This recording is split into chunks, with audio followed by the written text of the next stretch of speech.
Jadi pada malam hari ini saya ingin menjelaskan satu pokok bahasan yaitu terkait dengan apa yang disampaikan oleh Edis TV bahwa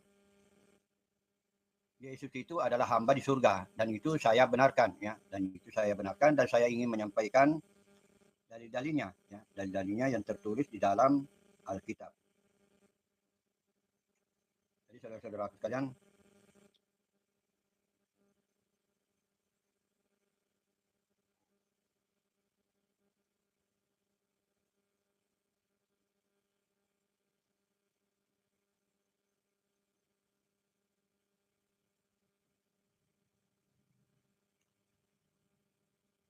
saya akan jelaskan.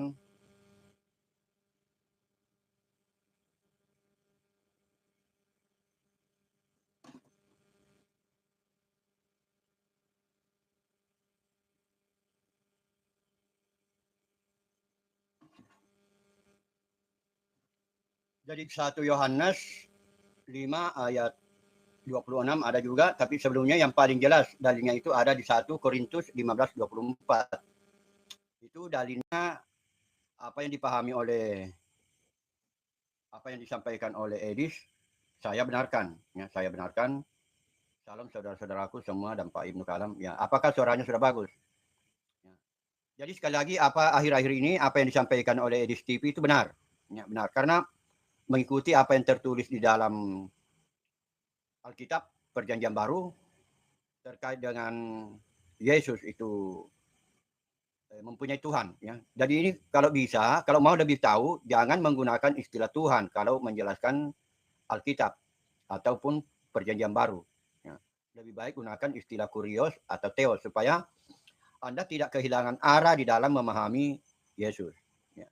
Tapi pada malam hari ini saya ingin menjelaskan pernyataan baru yang muncul di media sosial di mana Yesus mengatakan, Edis TV mengatakan Yesus itu adalah hamba di surga. Ya. Persoalan ini sebenarnya sudah pernah juga saya pikirkan, saudara-saudara sekalian. Dulu saya berpikir kalau Tuhan sudah mengadili orang, ya, dan sudah ada orang di surga, sudah ada orang di neraka. Apa yang terjadi? Ya, apa yang terjadi? Padahal semuanya sudah selesai. Tidak ada lagi yang perlu dibimbing, tidak ada lagi yang perlu dimaafkan, dan sangat rasional apa yang disampaikan oleh Edis TV itu. Karena pada waktu sudah ada orang di surga dan sudah ada orang di neraka, terus Tuhan ini apa fungsinya? Apa fungsinya Tuhan? Jadi dan ini pemikiran yang sangat logis sekali.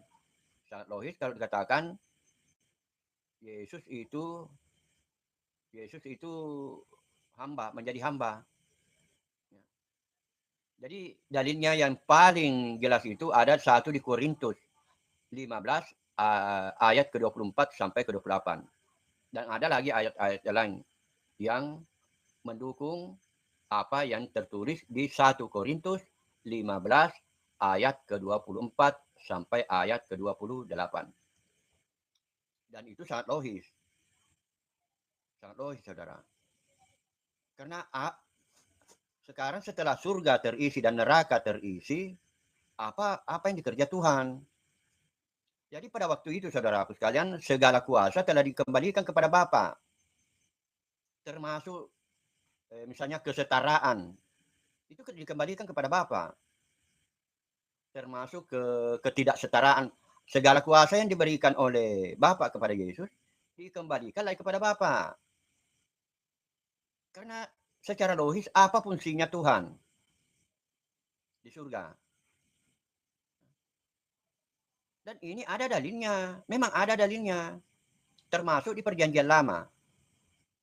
Ada dalilnya bahwa kekuasaan yang diberikan kepada seseorang, baik itu berupa rasul, baik itu berupa Tuhan, atau kurios, maupun sebagai profet, nabi saja, atau rasul, itu kembali lagi kepada Bapa di surga. Dan itu sangat logis. Seperti juga Nabi Yesaya misalnya. Waktu dia di dunia, dia hidup, dia menyampaikan firman Elohim, firman Yahweh. Tapi setelah wafat, dia ada di akhirat, kepada siapa dia mau berdakwah?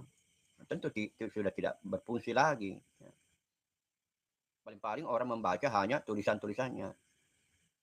Jadi jelas sekali saudara-saudaraku sekalian di 1 Korintus 15 itu dikatakan, kemudian tibalah kesudahannya, yaitu ketika Kristus menyerahkan kerajaan itu kepada Elohim dan Bapa. Kepada Elohim dan Bapa. Kenapa dia tulis dua? Nah, nanti saya jelaskan tersendiri ini. Kenapa Rasul Paulus menulis kerajaan atau kuasa yang dia terima dari Bapa dikembalikan kepada Elohim dan Bapa. Termasuk kemampuannya itu Rasul Paulus memahami kitab suci, karena terkadang dia menulis Kristus Yesus dengan Yesus Kristus. Itu lain penjabarannya. Yesus Kristus dengan Kristus Yesus. Siap-siaplah oteng dipanggang di neraka.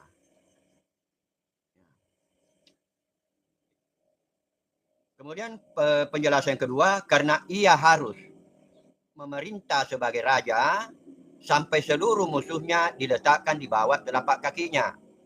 Saya jelaskan, karena ia harus memerintah sebagai raja. Siapakah ia di sini?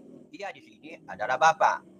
Karena Bapa harus memerintah sebagai raja sampai seluruh musuhnya diletakkan di bawah telapak kakinya. Nya di sini adalah Tuhan Yesus. Jadi satu raja saja nanti di akhirat, yaitu Bapa. Jadi gelar raja juga dikembalikan kepada Bapa. Dan apabila segala sesuatu telah ditaklukkan, maka anak sendiri akan menundukkan diri kepada dia, kepada Bapa yang telah menaklukkan segala sesuatu kepadanya, kepada Yesus. Yang telah menaklukkan segala sesuatu kepada Yesus. Jadi segala sesuatu ditaklukkan untuk Yesus. Tapi ini terjadi sebelum surga dan neraka diisi. Ingat, sebelum surga dan neraka diisi, Yesus masih berkuasa untuk mengadili orang. Memasukkan orang ke surga atau memasukkan orang ke neraka.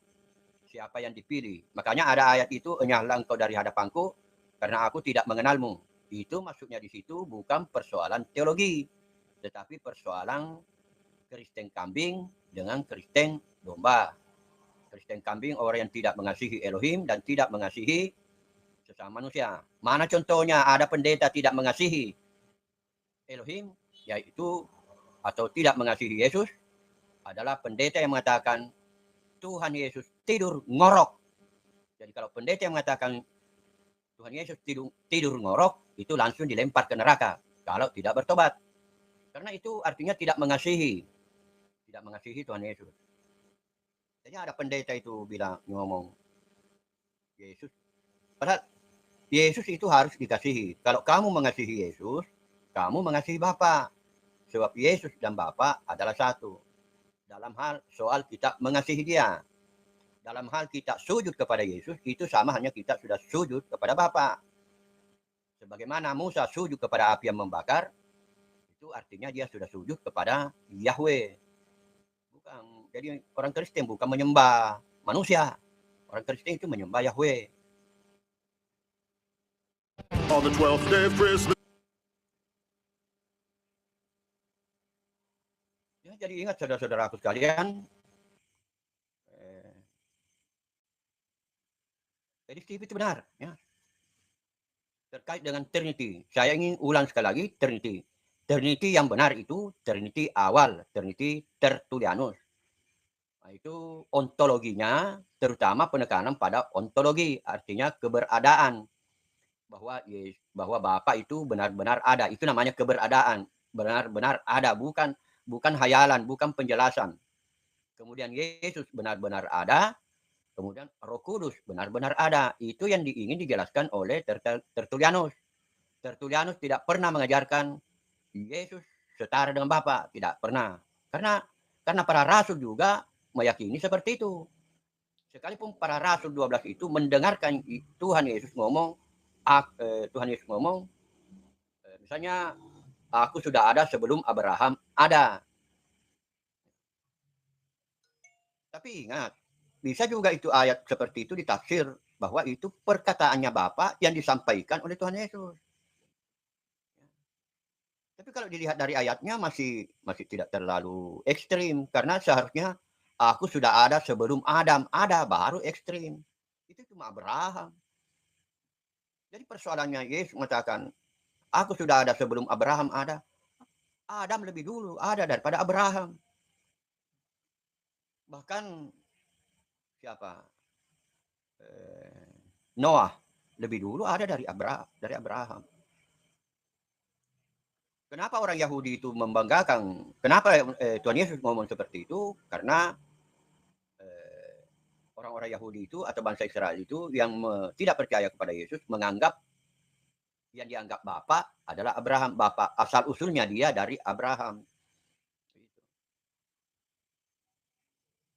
Jadi dikritik oleh Tuhan Yesus. Jadi ingat ya, Tuhan Yesus tidak mengatakan aku sudah ada sebelum Adam. Jadi jangan terlalu mengandalkan ayat itu untuk menyatakan Yesus setara dengan Bapa.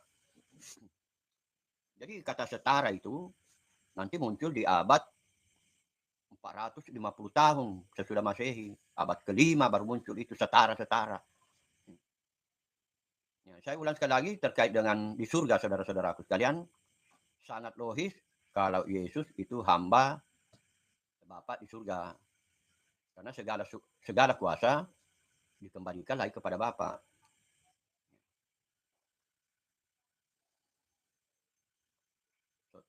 Memang saya tahu. Saya tahu karena saya pelajari. Bukan so tahu. Karena saya menggunakan dalil. Dalilnya baca di 1 Korintus 15:24. Mau ayatnya dari Perjanjian Lama ada. Kau mau Randi Soldik, kau mau dalilnya dari Perjanjian Lama? Saya bukan so tahu, saya memang tahu karena berusaha tahu. Ada orang itu sifatnya ingin tahu. Salah seorang itu adalah saya. Sayalah orang yang ingin tahu, makanya saya belajar. Bukan hanya mendengar-dengar. Biblos dipalsukan. Termasuk ulama juga memalsukan. Zalikal kitab dipalsukan menjadi hadza kitab. Terjemahan Al-Quran di Indonesia banyak bermasalah. Banyak terjemahan palsu. Jadi semua agama itu, semua kitab suci itu ada yang umatnya memalsukan, ada juga yang tidak memalsukan. Sebab mereka tahu tidak logis kalau yang punya kitab itu memalsukan Alkitab. Kalaupun ada yang memalsukan Alkitab, itu tentunya masuk neraka, dihukum. Tapi di Islam juga ada yang memalsukan Al-Quran.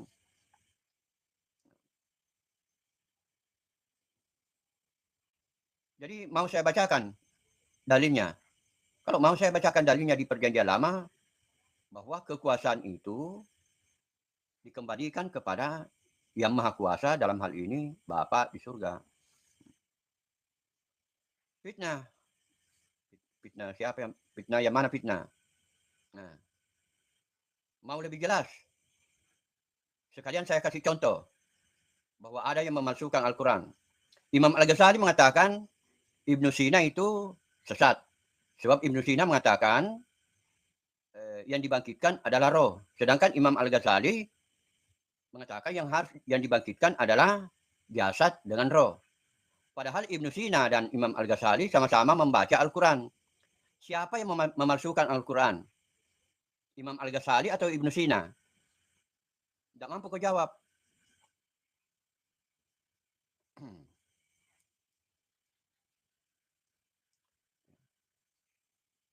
Edis bilang buang konsep Tritunggal ke tong sampah karena bikin repot. Ya, yang harus dibuang itu konsep Trinity yang belakangan muncul. Ya, ya misalnya Calvinis apa itu? Ya, itu tidak usah dipercaya seperti itu. Yang harus Anda percaya adalah konsep Trinity yang ditulis oleh Tertullianus. 2 kali saya debat dengan MYM, tidak pernah ketemu. Saya debat dengan MYM 2 kali, tidak pernah ketemu. Karena MYM, Murwali Mantau, sudah terlalu jauh menjelaskan, menambah-nambahi Trinity. Trinity awal itu sudah sempurna menjelaskan tentang keberadaan Bapa, Yesus, dengan Roh Kudus. Ngomong terus tidak ada dalil. Loh, dari tadi saya kasih tahu dalilnya. 1 Korintus 15:24. Karena yang saya bahas ini, dalil yang saya bahas ini, Yesus itu hamba di surga. Begitu.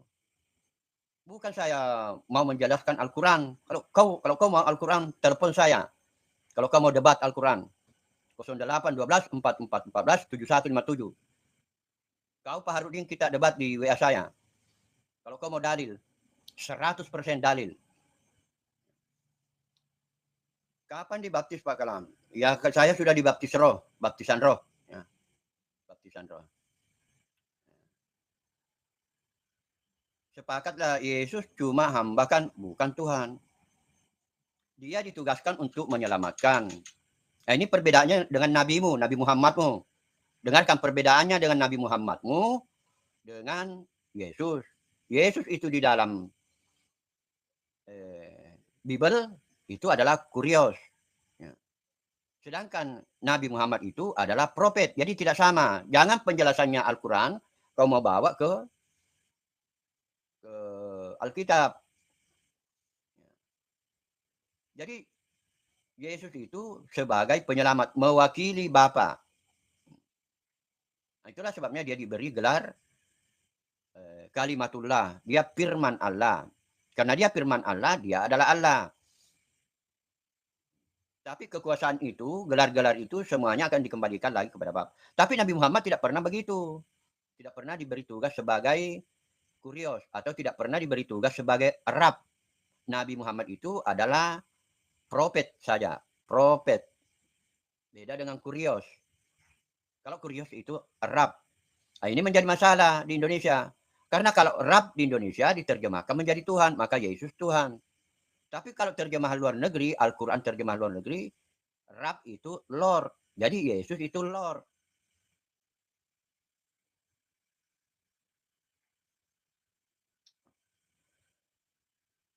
Ya tidak usah diragukan lagi nih karena tidak ada juga. Jadi begitu Pak Rudin ya.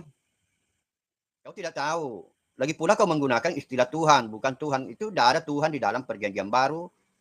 Mulai dari kitab Weda sampai kepada hadis itu tidak ada istilah Tuhan. Jadi kalau di kitab-kitab Weda itu adalah Deva dengan Prabu. Kalau di Taurat adalah Elohim dengan Adon. Ya. Elohim dengan Adon. Kalau di perjanjian baru adalah Theos dengan Kurios. Itu kalau bahasa Yunani. Tapi kalau bahasa Aram, Alaha dengan Maria. Alaha Maria. Jadi Yesus itu Maria. Yesus itu harus diterjemahkan menjadi Tuhan. Kalau bahasa Aram, Yesus di dalam bahasa Aram, Bapa adalah Alaha. Sedangkan Yesus Maria. Kemudian kalau di Al-Quran, Allah dengan Rab. Allah, Rab. Kalau Allah itu nama, kalau Rab itu yang mengatur. Jadi tidak ada Tuhan. Tidak ada istilah Tuhan.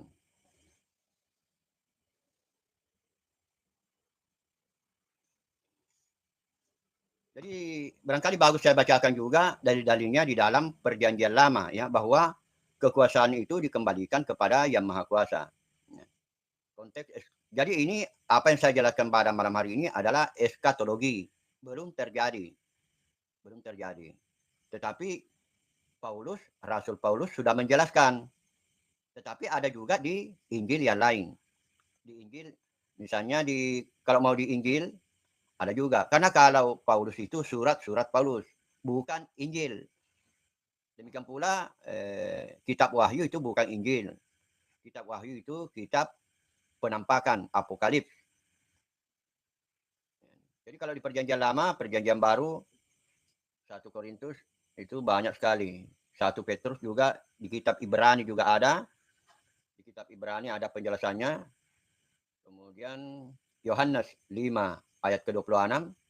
Kemudian kalau di perjanjian lama, yaitu Mazmur 2 ayat ke-6. Akulah yang menetapkan rajaku di Sion. Jadi akulah, jadi Bapa berfirman, atau Yahweh berfirman, Bapa Yahweh berfirman, akulah yang menetapkan rajaku di Sion. Dia yang menetapkan raja di Sion. Tetapi di ayat yang lain di dalam perjanjian lama itu tidak selamanya tidak selamanya rohku berada pada manusia. Mereka botol taunya Tuhan pencipta. Mungkin gila kau. Ya kecuali kalau Rasul Paulus gila, ya saya juga. Tapi tidak mungkin Rasul Paulus gila ya. How handy is this garden?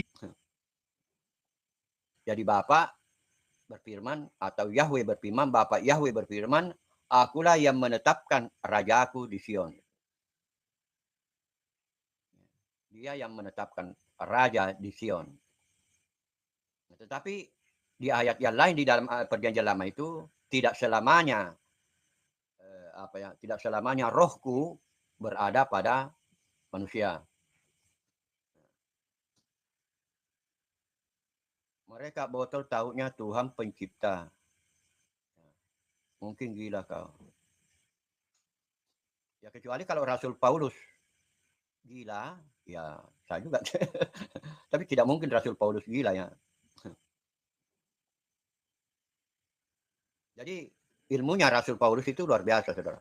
Rasul Paulus lah yang berani mengatakan Yesus itu hamba Allah di surga. Dengan catatan setelah surga dan neraka sudah ada. Jadi tidak layak kita mengatakan Yesus pernah menjadi Tuhan. Bukan begitu persoalannya. Tapi Yesus itu datang untuk menyelamatkan umatnya. Yesus itu adalah Kurios. Kurios itu artinya Lord.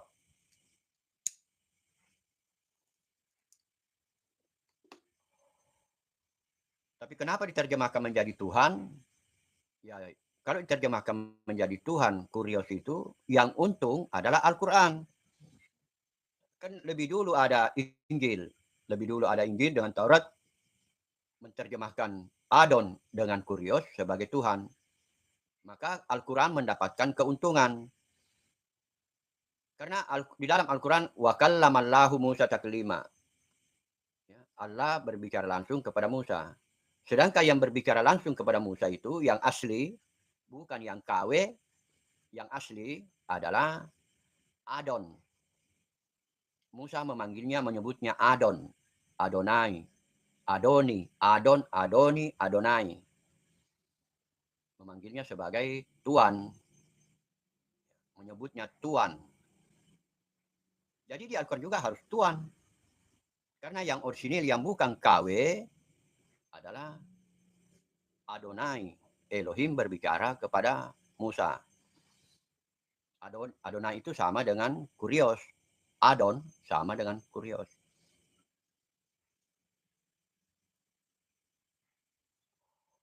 Jadi maaf sekedar mengingatkan, selagi diberi usia panjang, segera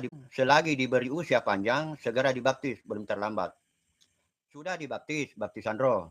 Kalau juga gila Pak Tua akibat baca tulisan. Tidak usah ini dihiraukan. Tidak akan paham-paham. Jadi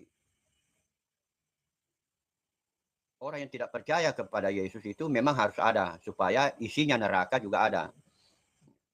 Jadi baik di kalangan Kristen ada yang tidak melaksanakan apa yang diperintahkan oleh Tuhan Yesus sehingga dia menjadi Kristen kambing. Maka itu yang masuk ke dalam neraka. Kemudian bagi orang Islam yang tidak percaya kepada Yesus, ya wajar-wajar saja. Tetapi ingat bahwa di dalam Al-Quran, Yesus itu terkemuka di dunia dan di akhirat. Bermanfaat bagi manusia. Sedangkan Nabi Muhammad di dalam Al-Quran tidak bisa mendatangkan kebaikan dan menolak keburukan.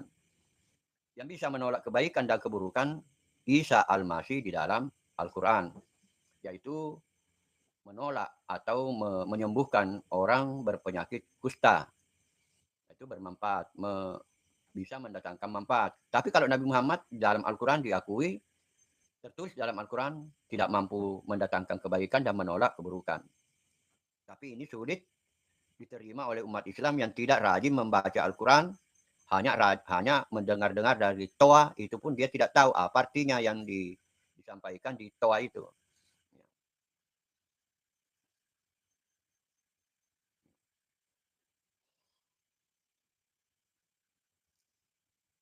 Jadi saya ingatkan kembali saudara-saudaraku sekalian bahwa jangan ragu dengan apa yang disampaikan oleh Edis TV. Ya. Apa yang disampaikan oleh Edis TV itu adalah pengajaran Rasuli. Tidak perlu kita membahas apakah Bapak setara dengan apakah Bapak itu setara dengan Yesus. Itu tidak perlu dibahas yang seperti kan tidak ada juga manfaatnya.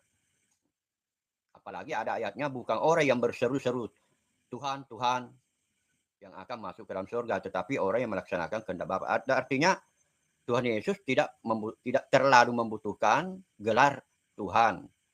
Apalagi gelar-gelar itu semuanya akan dikembalikan kepada Bapa.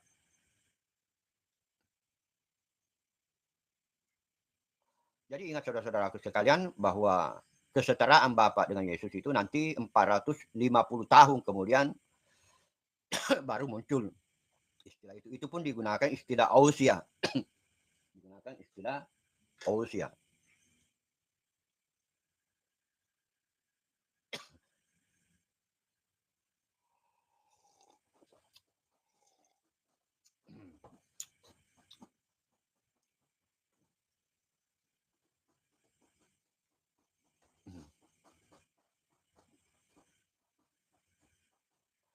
Jangan takut murtad sebelum terlambat.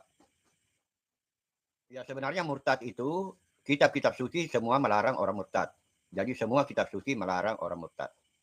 Tapi ada satu hal yang bisa menolong orang non Kristen.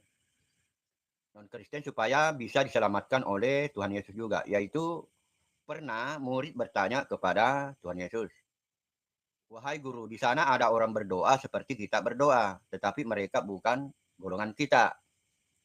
Terus dijawab oleh Tuhan Yesus, kalau mereka tidak memusuhi kita, mereka itu golongan kita. Yang penting kamu percaya bahwa Yesus itu Mesias atau Juru Selamat. Dia datang sebagai manusia. Tapi mereka bukan golongan kita. Terus dijawab oleh Tuhan Yesus, kalau mereka tidak memusuhi kita, mereka itu golongan kita. Yang penting kamu percaya bahwa Yesus itu Mesias atau Juru Selamat. Dia datang sebagai manusia. Jadi bagi orang Islam yang ingin diselamatkan, jangan memusuhi Tuhan Yesus, jangan mengatakan perkataan-perkataan yang jelek kepada Tuhan Yesus. Karena kalau kamu percaya kepada dia, tapi kamu di Islam, maka Tuhan Yesus mengatakan kamu itu golongannya Tuhan Yesus. Itu jelas dalilnya di dalam Perjanjian Baru.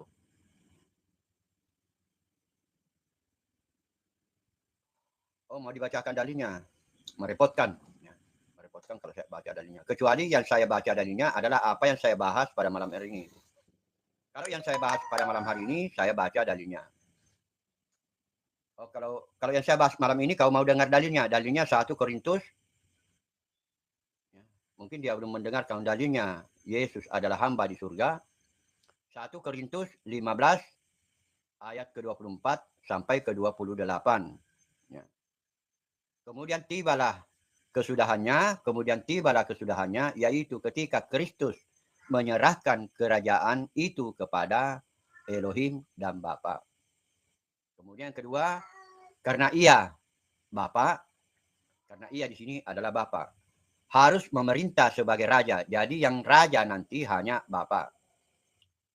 Sebagai raja sampai seluruh musuhnya diletakkan di bawah telapak kakinya. Nya di sini adalah Yesus. Jadi Bapa meletakkan musuh-musuhnya di telapak kakinya Yesus pada kenyataan sekarang ini dan tentunya juga di hari penghakiman. Yang menjadi masalah kan setelah selesai penghakiman, sudah ada surga, yang ada di surga dan ada di neraka. Sekarang apa tugasnya Tuhan Yesus kan tidak berakhir tugasnya. Karena siapa lagi yang mau dinasehati, siapa yang mau dinyatakan sesat, siapa yang mau dikatakan lurus. Karena surga dan neraka sudah ada isinya. Kemudian penjelasan berikutnya, karena apabila segala sesuatu telah ditaklukkan, maka anak atau Yesus akan menundukkan diri kepada Dia, kepada Bapa yang telah menaklukkan segala sesuatu kepadanya. Nya di sini adalah Yesus. Sudah paham dalilnya?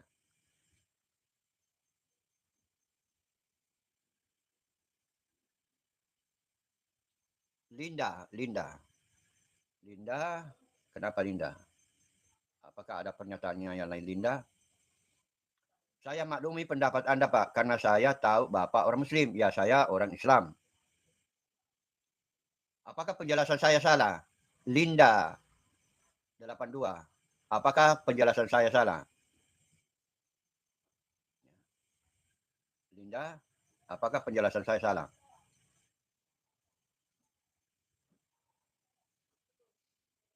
Jadi misalnya kalau ada orang mengatakan saya bukan Muslim, itu dia bukan Tuhan. Ya. Jadi ada orang mengatakan, oh Pak Kalam bukan Muslim. Saya tidak takut. Karena orang yang mengatakan saya bukan Muslim adalah semelekete, bukan Tuhan. Yang menentukan seseorang itu apakah dia beriman atau kafir itu hanya Allah. Hanya Allah yang tahu siapa di antara kalian yang sesat dan siapa yang mendapatkan hidayah. Itu jelas dalilnya dalam Al-Quran. Jadi bukan orang Islam yang mengatakan, kau bukan Muslim, kau kafir, kau setan, kau iblis. Tapi keputusan dari Allah. Kalau menurut ajaran Al-Quran. Jadi manusia tidak mampu mengatakan, kamu sesat. Yang mengetahui seseorang itu sesat atau mendapatkan hidayah hanya Allah. Hanya Allah yang tahu siapa di antara kalian yang sesat dan siapa di antara kalian yang mendapatkan hidayah. Begitu dalilnya dalam Al-Quran. Jadi saya tidak takut kalau ada orang Islam mengatakan, saya bukan Muslim. Tidak ada pengaruhnya, tidak ngepek. Karena saya tahu dalilnya. Jadi tidak ada sama sekali pengaruhnya kalau saya dituduh bukan orang Islam.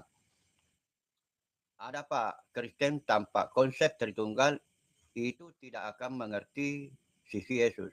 Ya, jadi sudah pernah saya katakan bahwa Tritunggal itu penting sekali terkait dengan ontologi. Justru saya mendukung Tritunggal, tetapi Tritunggal yang saya dukung adalah Tritunggalnya Tertullianus. Karena memang yang namanya Bapa itu ada, yang namanya Yesus ada, yang namanya Roh Kudus ada. Itu yang mau dijelaskan secara Tritunggal.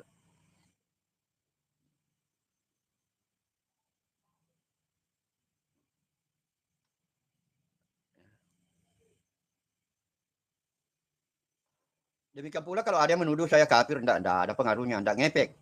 Karena saya tahu siapa yang kafir. Di dalam Al-Quran itu orang Islam itu sendiri ada yang musyrik, ada yang kafir, ada yang munafik, ada yang fasik, ada yang zalim. Jadi 5 macam dosa besar di dalam Al-Quran itu sudah ada penjelasannya. Belum tentu dia tahu definisinya. Orang-orang Islam yang berkomentar di sini belum tentu dia tahu apa itu yang namanya musyrik, apa itu kafir, apa itu munafik, apa itu fasik, dan apa itu zalim. Belum tentu dia mampu jelaskan. Apalagi tidak ada lagi yang tema hari ini apa? Oke. Ya temanya adalah saya membenarkan apa yang disampaikan oleh Edis TV bahwa Yesus itu hamba Allah, hamba Elohim di surga. Setelah selesai penghakiman, di mana surga dan neraka sudah terisi, sudah tidak ada lagi masalah, sudah tidak ada lagi yang mau diselamatkan. Karena orang yang selamat sudah di surga, orang yang celaka sudah ada di neraka. Seperti itu. Yang ini saya sampaikan bahwa segala kuasa telah akan dikembalikan kepada Bapa, termasuk kesetaraan, termasuk kuasa membangkitkan orang mati, dan lain-lain sebagainya. Lagi pula kalau surga dan neraka sudah terisi, orang mati yang mana lagi yang mau dibangkitkan kan tidak diperlukan lagi. Jadi kuasa membangkitkan orang mati dikembalikan kepada Bapa.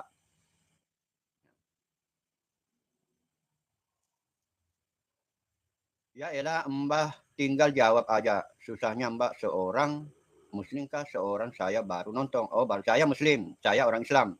Tapi ada orang Islam yang menuduh saya kafir. Ada orang Islam yang menuduh saya kafir.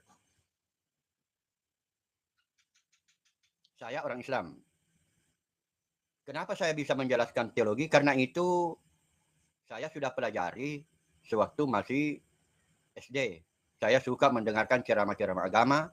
Agama apapun saya suka. Saya suka mendengarkan ceramah agama Islam, agama Kristen, agama Hindu. Dan saya suka membaca buku-buku agama yang lain. Sehingga apa yang saya sampaikan ini itu hasil dari membaca dan belajar dan berpikir. Ya. Karena ada nasihatnya Albert Einstein yang perlu Anda pahami, yaitu kalau membaca usahakan berpikir. Membaca sedikit sambil berpikir lebih baik daripada banyak membaca tapi tidak berpikir. Demikian pula di dalam hal mengajarkan kitab suci kepada orang lain, jangan tidak tahu, orang tidak tahu seperti di Toa itu. Orang Islam di Indonesia memperdengarkan ayat-ayat Al-Quran, di mana ayat-ayat Al-Quran itu tidak ada, siapa yang tahu? Umat Islam itu kebanyakan tidak tahu arti daripada Al-Quran. Tapi masih biar, misalnya begini, jam 3 subuh, jam 3 lewat sedikit. Toa di masjid itu sudah menyampaikan, misalnya Musa membelah laut. Musa membelah laut. Kira-kira apa manfaatnya itu? Dikasih tahu orang jam 3 malam, jam 3 lewat sedikit. Kalau di sini jam 3 lewat sedikit, sudah ada Toa itu berteriak. Fir'aun tenggelam di Laut Merah. Kira-kira Fir'aun tenggelam di Laut Merah diajarkan kepada orang yang mengantuk, itu manfaatnya apa? Lagi pula untung dia tahu artinya. Kalau yang saya sampaikan ini terjemahannya. Coba saja yang terjemahannya saja kita sampaikan kepada orang Islam. Orang Islam menyampaikan terjemahannya kepada umat Islam melalui Toa itu. Misalnya, Fir'aun tenggelam di Laut Merah. Kira-kira umat Islam itu bosan mendengar. Karena tadi Isa sudah disampaikan, kemarin-kemarin sudah disampaikan. Bahwa Fir'aun tenggelam di Laut Merah. Baru setiap hari sampaikan seperti itu. El Tacos El Big. Seharusnya tidak usah Al-Quran itu dibaca. Setiap waktu dibaca. Di mana yang dibaca itu yang asli, yang orang tidak tahu. Coba dia tahu artinya, mungkin dia bosan. Karena yang dibacakan itu saja. Misalnya berpuasalah. Kan disuruh, misalnya kalau tiba hari Jumat, pergilah salat Jumat. Masa jam 3 malam, jam 3 lewat 15 menit.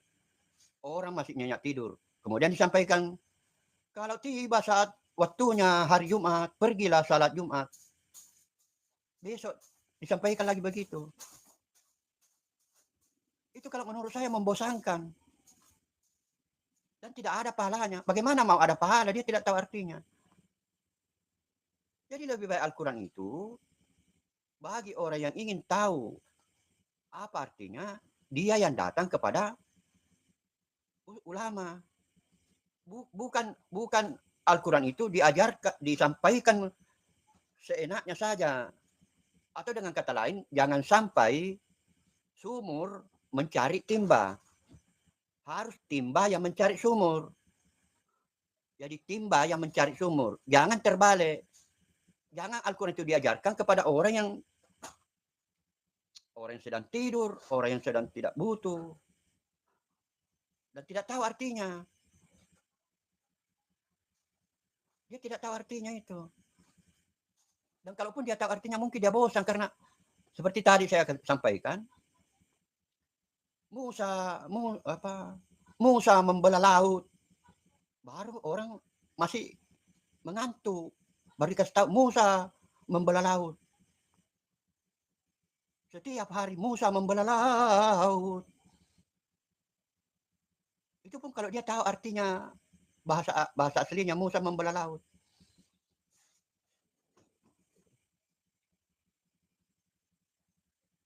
Kira-kira paham ini?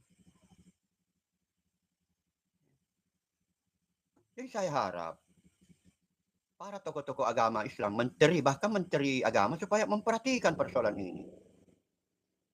Membangun ajaran Islam itu bukan dengan cara sumur mencari timba. Tapi caranya adalah timba yang harus mencari sumur. Ya matahari terbenam di lumpur. Coba jam 3 subuh, matahari terbenam di lumpur hitam.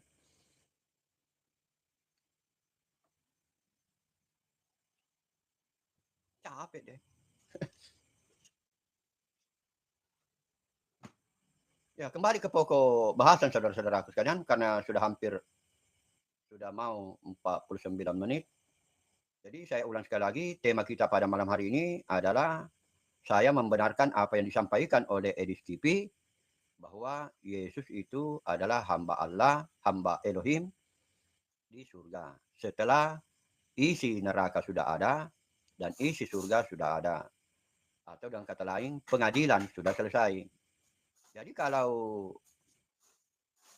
isi surga dan neraka sudah selesai, kan Tuhan Yesus tidak bertugas lagi untuk membimbing orang untuk supaya masuk ke dalam surga. Atau siapa lagi yang perlu dinasehati? 12 rasul, siapa yang, aduh. Jadi sangat logis saudaraku sekalian apa yang disampaikan oleh Edis TV. Sangat-sangat logis. Sangat masuk akal.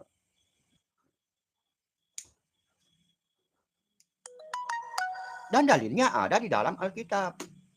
Dalilnya ada dalam Alkitab. 1 Korintus 15 ayat ke-24 sampai ke-28. Ada yang panas, tapi bukan api. Iya, iya, iya.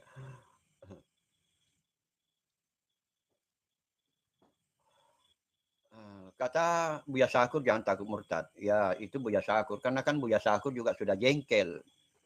Sudah jengkel melihat ajaran Islam yang diajarkan itu yang sudah tidak benar kan. Terutama misalnya yang diajarkan oleh orang-orang Yaman itu. Malah lebih sudah sangat sesat karena roti yang habis dimakan oleh orang Yaman dijilat itu malah dibeli oleh orang pribumi dengan harga yang mahal, dilelang. Ini sudah luar biasa anunya, sudah luar biasa kebodohannya ya. Sebagian umat Islam di Indonesia dan itu banyak. Dan sudah banyak juga kembali menyembah berhala sebagaimana yang diramalkan oleh Nabi Muhammad bahwa umatku nanti ada yang kembali menyembah berhala.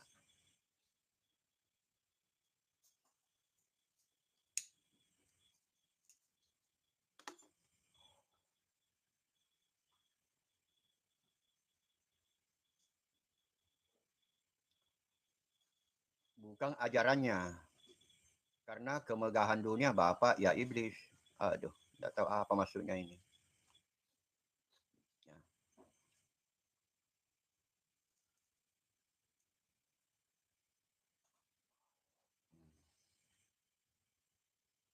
Ya, saya rasa tidak ada lagi lah, kecuali orang-orang yang menghujat saya. Memang gila kau. Jadi kebanyakan orang Islam juga tidak mampu memahami apa yang saya sampaikan. Jadi saya ingin mengajak umat Islam supaya berpedoman kepada Quran surat 2 ayat keempat. Orang yang beriman adalah orang yang percaya kepada Al-Quran dan kitab-kitab sebelum Al-Quran. Jadi kalau kita percaya kepada kitab apa yang diperintahkan Al-Quran, langsung selesai masalah. Misalnya di dalam Al-Quran, siapa yang akan dikorbankan oleh Ibrahim, begitu kita baca Torah langsung ada jawabannya bahwa yang mau dikorbankan adalah Ishak. Jadi tidak perlu lagi umat Islam menulis buku berjilid-jilid untuk menjelaskan bahwa yang mau dikorbankan adalah Ibrahim. Karena tidak ada dalilnya di dalam Al-Quran bahwa Ibrahim yang akan dikorbankan. Ismail yang akan dikorbankan. Di dalam Al-Quran tidak ada Ismail yang akan dikorbankan. Tidak menyebut nama. Tapi kalau kau mengikuti arahan dari Al-Quran, percayalah kepada kitab-kitab sebelum Al-Quran, kau baca Torah, langsung ada jawabannya. Yang mau dikorbankan oleh Abraham adalah Ishak, bukan Ismail. Jadi ada kesempatan bagi umat Islam untuk mempelajari teknologi, mempelajari ilmu-ilmu terapan, ilmu-ilmu yang bisa mendatangkan manfaat, ilmu tentang membuat jalanan, ilmu tentang bertani yang lebih baik seperti di Thailand dengan di Refreshing. Nah, tapi umat Islam disibukkan membaca kitab-kitab sesudah Al-Quran berjilid-jilid.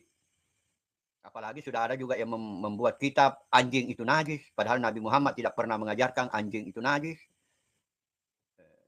Dan itu kitab yang mereka tulis itu berjilid-jilid. Banyak sekali. Sehingga hampir habis kesempatannya umat Islam, santri-santri yang masuk di pesantren, untuk belajar teknologi. Mereka hanya belajar anjing itu najis. Najis besar, najis sedang, najis kecil. Tidak pernah diajarkan oleh Nabi Muhammad. Jadi umat Islam menjadi bodoh karena mengikuti ulama yang bodoh. Ulama yang tidak percaya kepada kitab-kitab sebelum Al-Quran.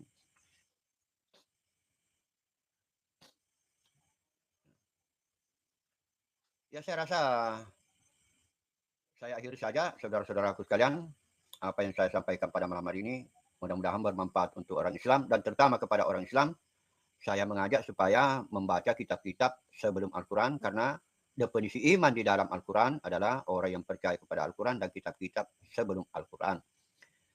Kemudian saya mengajak kepada umat Kristen supaya mengikuti ajaran-ajaran awal daripada bapak-bapak gereja, ajaran awal daripada para rasul. Tidak ada para rasul yang mensetarakan Yesus dengan Bapa, tidak ada. Dan mereka mendengarkan mendengarkan firman dari Tuhan Yesus, di mana Tuhan Yesus mensetarakan diri dengan Bapa. Tapi ingat bahwa ayat-ayat tidak mensetarakan juga ada di dalam, pernah disampaikan oleh Tuhan Yesus. Sekian, mudah-mudahan bermanfaat. Amin.